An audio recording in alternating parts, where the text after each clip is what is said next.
Estamos hoje aqui para falar sobre burnout. Burnout, que é um vocábulo em inglês que designa uma quantidade de sintomas que muitos de nós já experienciamos na nossa vida do cotidiano. Muitas vezes não se utiliza este conjunto de sintomas como algo, ou não se aceita este conjunto de sintomas que já vamos falar, como algo, como uma entidade nosológica. Isto quer eu dizer, durante muito tempo não foi aceito que se tratava de uma patologia ou que se tratava de algo que provocasse doença psíquica ou doença psicológica. Na verdade, era quase sempre definido como um mal-estar. E já vamos então um pouco a esses aspectos mais históricos. De facto, quase todos nós já nos sentimos num estado limite na nossa vida.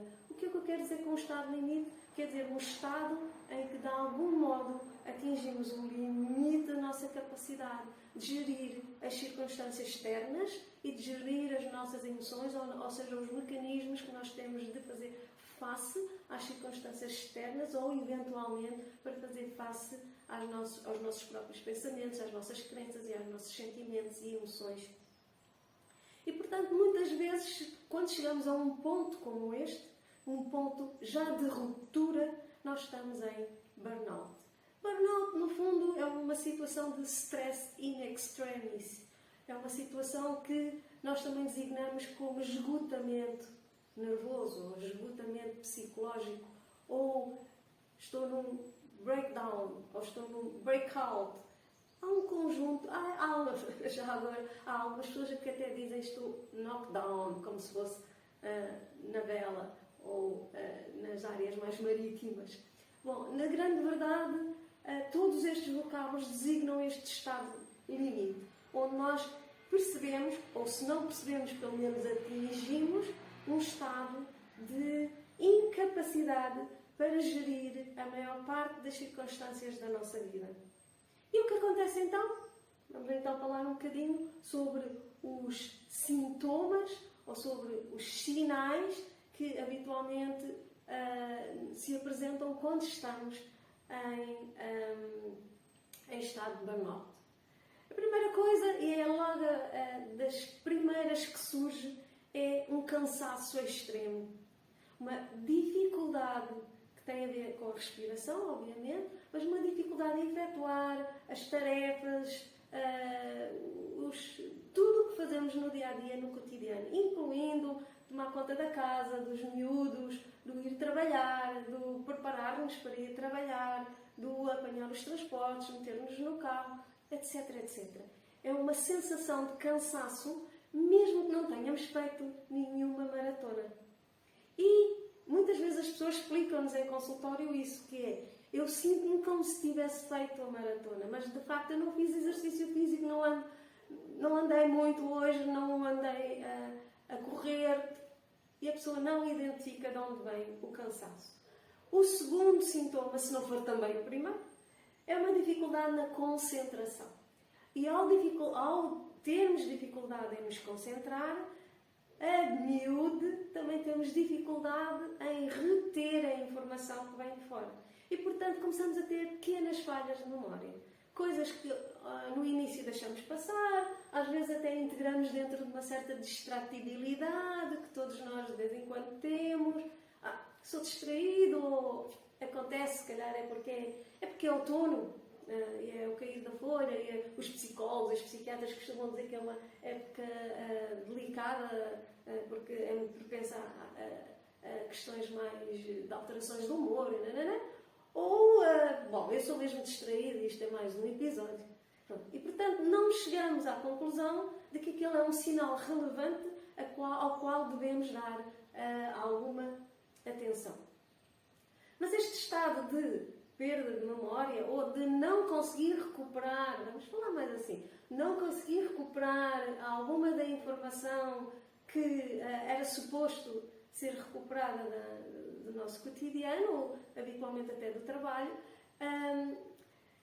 às vezes acontece também não conseguir sequer reter essa informação. Ou seja, como estou com dificuldade em concentrar-me, o que eu noto é que eu olho, por exemplo, para o computador, ou olho para o livro, ou olho para o artigo que tenho que escrever, ou que estou a ler, olho para as coisas que estão a ser ditas na reunião lá no trabalho, mas de facto parece que está tudo a passar ao lado. Há um vislumbre, não é, do assunto, um vislumbre do que está a acontecer e das circunstâncias, mas eu não retenho. E a sensação que tenho é, ops, parece que não entrou nada, se está a passar comigo. Pronto. E relevo. Relevo como na culinária, não é? Ponho estes ingredientes, estes e relevo. Ponho ali à parte e agora vou fazer outra coisa. E continuo a minha vida. E vou continuando e todos os dias vou tendo mais cansaço e todos os dias noto estas falhas de memória, todos os dias noto a dificuldade em concentrar-me. Um belo dia, por dar cá aquela palha, desmoronei. Como? Comecei a chorar por qualquer coisa. Algo que alguém me disse, os miúdos que deixaram a cozinha desarrumada, a cama que não se fez, o quarto de banho que está de pantanas, o colega de trabalho que me disse uma coisa assim mínima que nem teria grande importância noutra altura e, de facto, sem eu me dar conta e sem haver uma predisposição básica, penso eu, reconhecida, para isso desato num pranto.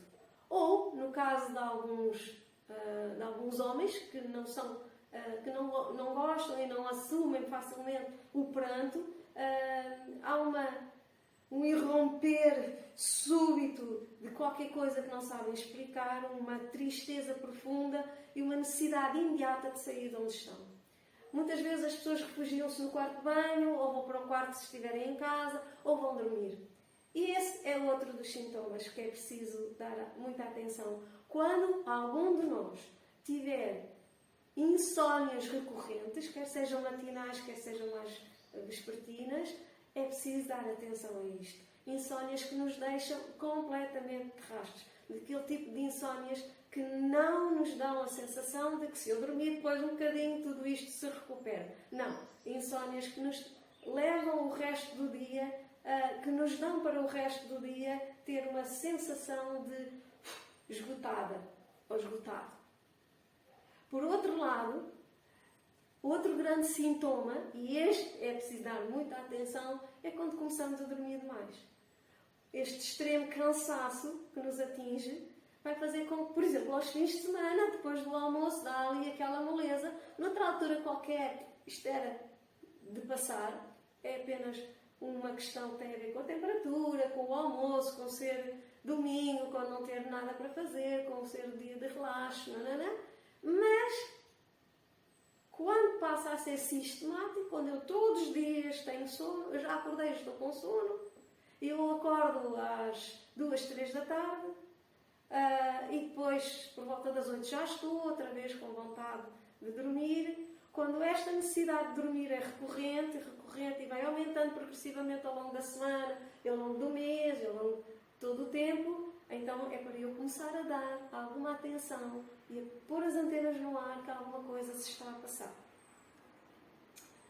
O outro sintoma, e eles são vários, e cada pessoa, obviamente, é uma pessoa, estamos aqui a generalizar o que é que poderá acontecer, é quando eu me desmotivo de tudo o que tenho na minha vida, até incluindo questões ou tarefas que eu habitualmente adoro e que me costumam dar muito prazer e alegria. Nomeadamente, estar com os meus filhos, passear com os meus cães, praticar hobbies, pintar, sair, fazer a limpeza da casa, etc, etc, etc. Aliás, este é um dos grandes sintomas, é quando a pessoa se começa a desleixar de um conjunto de coisas. Para já, da limpeza, da arrumação do espaço ou que frequenta, ou até do seu próprio espaço de trabalho no emprego, quando se desleixa com a sua própria pessoa, quando se levanta de manhã e lavar os dentes não faz sentido, o banho, talvez logo ou amanhã, tomo duche quando conseguir, quando vou para a cama e tenho a mesma sensação, não, eu agora não vou fazer a higiene, não me peçam isso, ou quando qualquer coisa que está no guarda-fatos serve para eu vestir. Não interessa o que é, até pode ser a mais a machucada e a que menos me favorece, eu vou ao guarda-vestígios e visto o que lá está. Pouco me interessa da maneira como estou. Vão dizer qualquer coisa no comboio, as pessoas vão olhar, os meus colegas vão olhar de baixo para cima, o meu marido, a minha esposa vai dizer: opa, tu vais sair assim hoje. Pouco interessa. Eu, de facto, não estou com disposição para nada. E, portanto, esta questão da falta de disposição para seja o que for, começa a ser um vício. Desculpem, não é bem a palavra, mas começa a ser o registro habitual. Eu não tenho vontade de fazer as coisas, eu tenho alguns momentos em que me sinto com vontade de chorar por dar cá aquela palha, eu não retenho informação, eu não a recupero, mesmo que eu tenha retido depois, passado uns tempos, ou passado às vezes umas horas, ou no dia seguinte, palavra, eu estive nessa situação, eu disse isso, tu disseste isso, eu não me lembro de nada. Um cansaço extremo e o dormir muito ou dormir pouco. Com pensamentos recorrentes, sempre muito redondos, não é? Tautológicos, sempre no mesmo registro, habitualmente mais pensamentos de resmuniação, de resmuniar. Eu revejo algumas situações que me aconteceram e que eu não consegui gerir e que estão ali sempre. O meu pensamento é gigantesco, é uma quantidade de coisas que me avassala e a velocidade com que penso é também supersónica. E esta necessidade de dormir ou de descansar e parar de fazer o que estou a fazer.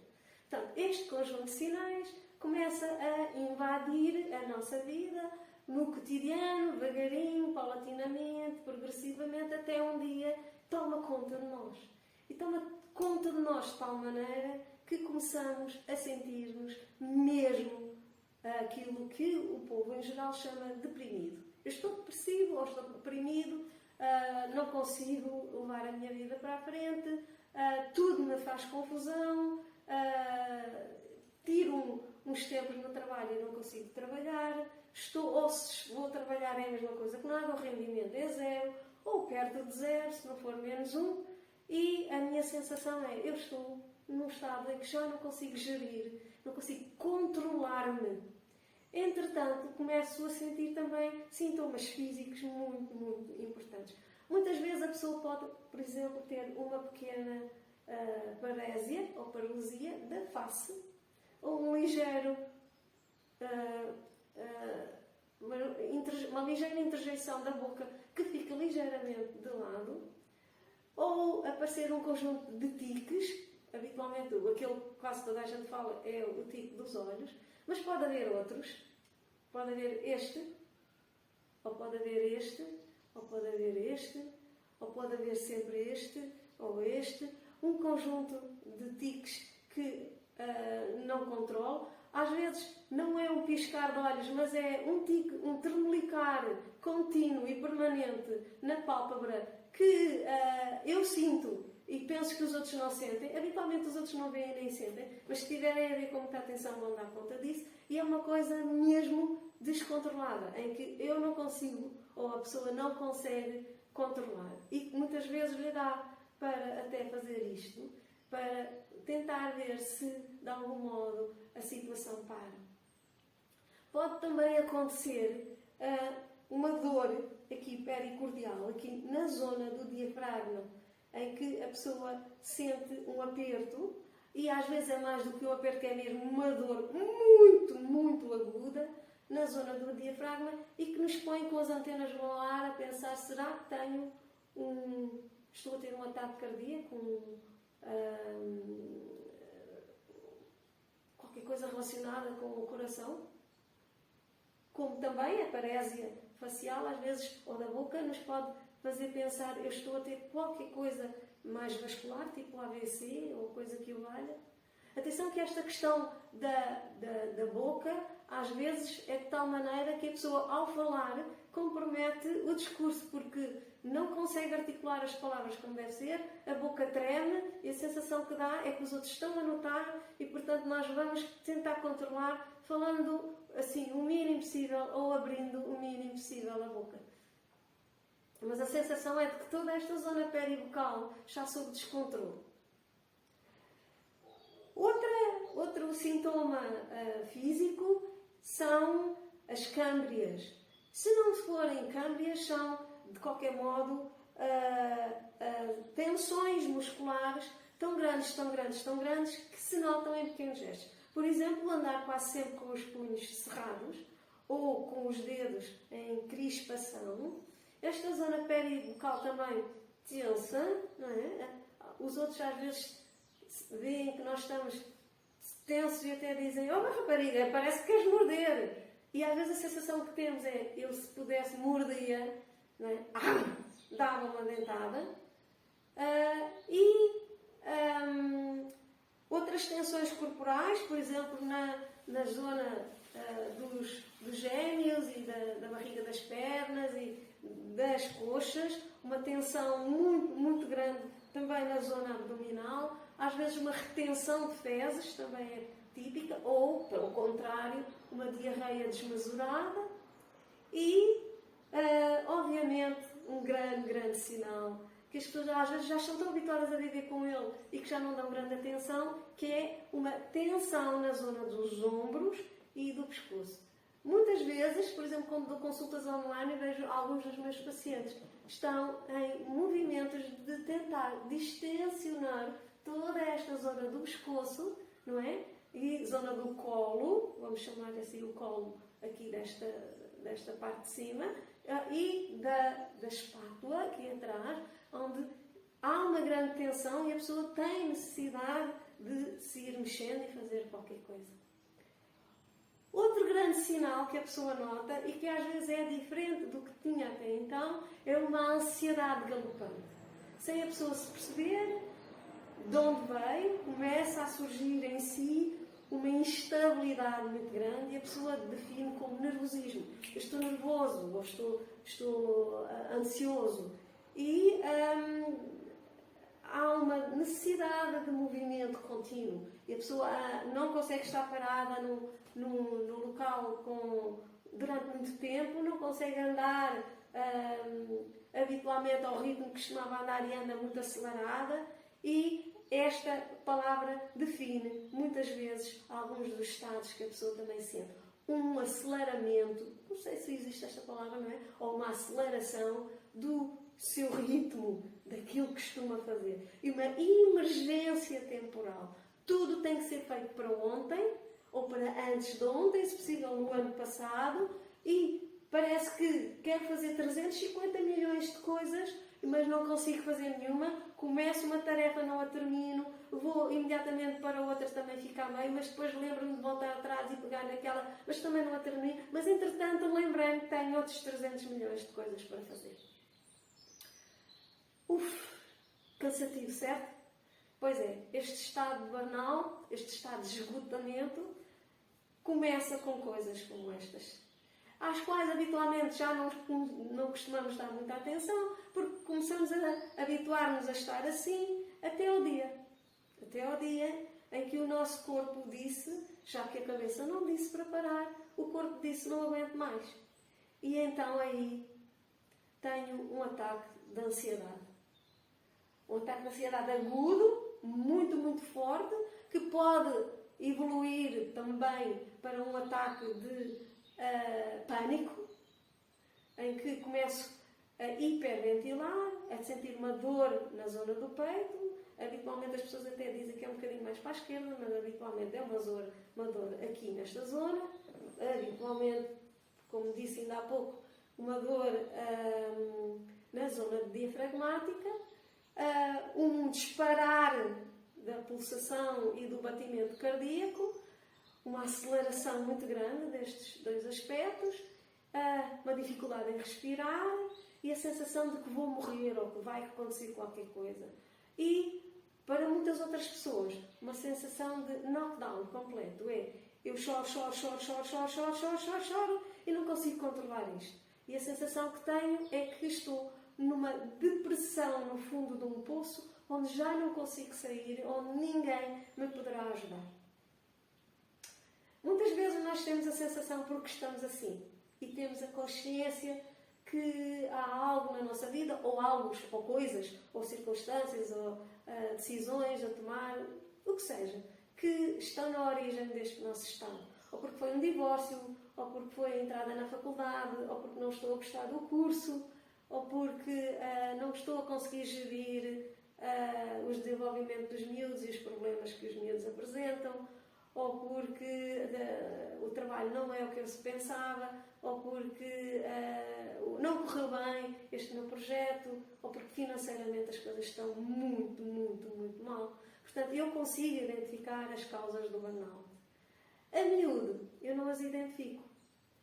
Ou seja, sei que há um conjunto de circunstâncias que não estão bem na minha vida, sei que tinha que tomar algumas decisões, mas não percebi o impacto que elas têm. E por isso vou deixando correr, deixando acumular, deixando andar, e as pessoas vão-me dando sinais: tu não estás bem, não te reconheço, tu não és a mesma pessoa.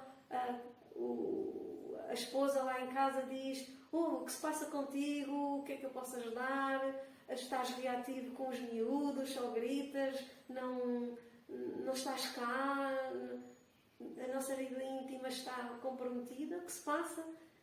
E, portanto, eu não dou ainda demasiada atenção a estes sinais, e só agora, quando estou num estado mais agudo, mais de desmembramento, de breakdown, é que eu começo a pensar: ops, alguma coisa aconteceu. Habitualmente a primeira linha de atuação é ir ao médico, o que eu acho muito bem. Acho que deve ser sempre a primeira linha de atuação. Habitualmente até é a urgência do hospital, e depois somos vistos por um cardiologista ou por um psiquiatra. Habitualmente o cardiologista, se a pessoa da medicina interna que nos atendeu tiver perspicácia, obviamente. Mas quase sempre vimos para cá, estamos no hospital às vezes a soro e com ali um intravenoso ou outro tranquilizante mais poderoso intravenoso, e somos mandados para casa com o diagnóstico de stress. Você está estressado, ou teve um ataque de pânico, ou coisa que o valha. Há um lado nosso que diz: não é cardíaco, não é vascular, afinal não estou à beira de um AVC ou de um AIT, ou coisa que o valha. É apenas psicológico. Mas não consigo, mesmo assim, definir o que é que eu tenho que fazer para isto. Até porque amanhã, depois da manhã, e se calhar ainda esta noite, quando passar o efeito do intravenoso, eu vou voltar ao mesmo registro e vou sentir-me descontrolado. Com dificuldade em controlar uma quantidade de variáveis da minha vida. E só mais tarde, quando alguém me diz: olá, porquê que não vais tomar conta disso? Ou, se fosse eu a ti, ia tratar do assunto. Ou, porquê que não vais a um psiquiatra? Ou porque não procurar um psicólogo? Ou porque não fazes meditação? Ou porquê que não vais... Ou que não tiras fazes um break, tiras umas férias e vais passear com a tua esposa, vão fazer uma lua de mel extraordinária, pedes a alguém para tomar conta dos miúdos, fica com os avós, olha, faz o que quiser, até posso ficar com os miúdos, e tu vai, porque se não estás bem, se não está, de facto, no teu controle. Então aí começa a fazermos algum clique. Será que eu consigo mesmo controlar isto? Será que isto não pode evoluir para outra coisa? Pois digo-vos que pode. Se é capaz ou não de controlar isto, algumas pessoas conseguem, outros não. Daí a necessidade de pedir ajuda, não é? Mas esta questão de: será que isto pode evoluir para qualquer coisa mais grave? Por exemplo, para um estado psicótico? Ou para uma crise, para um episódio psicótico? Às vezes sim. Dos quais temos duas hipóteses: a pessoa nunca mais sai, ou demora algum tempo a sair, ou pode evoluir para questões mesmo cardíacas, com certeza. Sabe-se que muitos dos infartos de miocárdio têm origem psicológica, não é? E muitos AITs, acidentes isquémicos transitórios, que, como se diz o nome, hoje podem vir a conduzir ou a culminar num AVC, num acidente vascular cerebral, com comprometimento ou não de alguns dos nossos aspectos psicomotores, e esperemos, não é, que não haja, como é óbvio, mas começam a ser sinais físicos muito importantes que às vezes nos estão a dar uma mensagem de que stop, deves parar, rever algumas das dimensões e das áreas da tua vida e alterar alguma das posturas e algumas dos comportamentos que tens na vida. Agora, as mudanças não são fáceis. Mesmo que eu tenha passado por algo muito difícil e que me esteja a dar sinal de que assim não dá para continuar. Mudar não é nada simples. Sobretudo quando estamos a falar em mudar registros psicológicos, maneira de estar na vida, mudar crenças, mudar a maneira como vemos, interpretamos e sentimos o mundo para depois encontrar maneiras de fazer coping, ou seja, de lidar com novas circunstâncias ou com circunstâncias que nos provocam stress e, desse modo, a ideia da mudança não é algo que seja tão simples quanto isso, até porque mudar drasticamente do 8 para o 80 vai-nos pôr outra vez no mesmo lugar. Às vezes as pessoas dizem, eu mudei 360 graus, eu ponho logo as antenas no ar, voltou ao sítio, voltou ao mesmo, não é? Não, nós temos que fazer mudanças paulatinas, suaves, softs, muito devagar, de maneira respirada. Como? Temos que avaliar as diferentes dimensões da nossa vida que não estão em controle e determinar quais são os parâmetros que queremos mudar e como mudar. Que estratégias é o que eu tenho que estejam ao meu alcance e que permitam mudar aquilo que está mal e com o qual eu não estou a conseguir lidar. A maior parte das vezes, alguns dos burnouts resolvem-se com alterações pequenas de vida, com retomar o exercício físico, ou fazê-lo quando nunca se fez, ou simplesmente alterar os horários de trabalho, ou simplesmente fazer meditação, ou fazer uma coisa que gosto muito, um hobby que eu gosto muito, pintar, andar de bicicleta, ou fazer vela, ou ir fazer dança, qualquer coisa. Às vezes basta um pequeno alento, uma mobilização para pequenas coisas, mas que depois tem que ser um somatório para que o burnout termine. E esse somatório de coisas chama-se tomar conta de mim próprio. E se eu não tomar conta de mim própria, quem será que vai tomar? O psicólogo, o psicoterapeuta, o psiquiatra, a família ou ninguém. Portanto, depois nós temos decisões a tomar. Quais destes intervenientes queremos que estejam integrados dentro do nosso projeto de reabilitação. E a palavra reabilitação é séria neste caso. É possível, 99% das vezes, ultrapassar um burnout. É possível sair do esgotamento. Claro que é também preciso muitos tomates, desculpem a expressão, é preciso muita coragem e muita astúcia, muita energia para eu encontrar pontos de mudança e encontrar a capacidade de dizer eu assim, não consigo, não há outra alternativa senão eu mudar.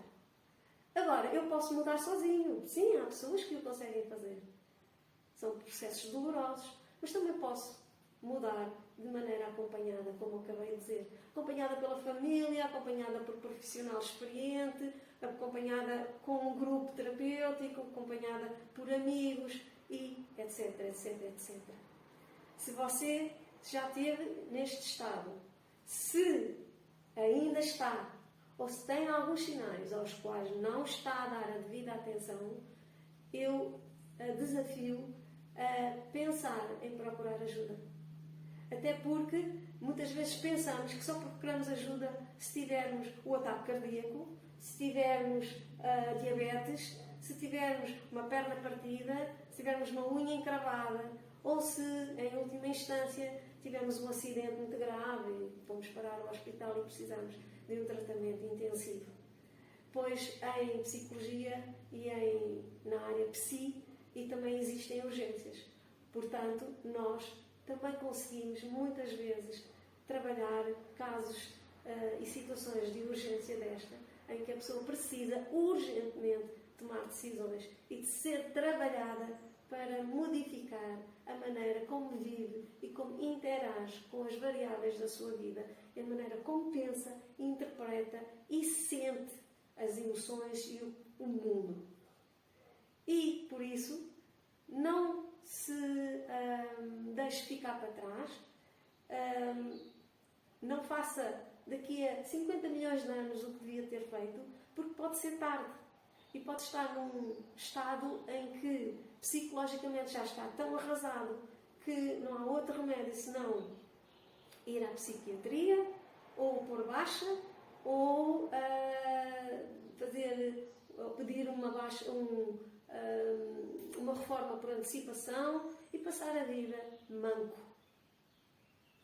Portanto, se tem amor próprio, se gosta da vida, se não quer chegar a um ponto em que sente que não está aqui a fazer nada, em que começam a sobrevir alguns pensamentos já mais disruptivos de autodestruição ou de autoaniquilamento, em que começa a pensar o que estou a fazer por aqui, em que o suicídio ou a ideação suicida pode começar a aparecer como um vislumbre e depois instalar-se de maneira mais estruturada.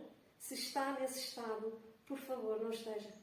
Procure ajuda e pense sempre que a sua vida vale 1000 vidas. E que, por muito dolorosa que seja, por muito dura que esteja a ser a vida, há sempre soluções. O que é que acontece nesse estado? Você não está a ver. E, portanto, precisa de alguma clarividência.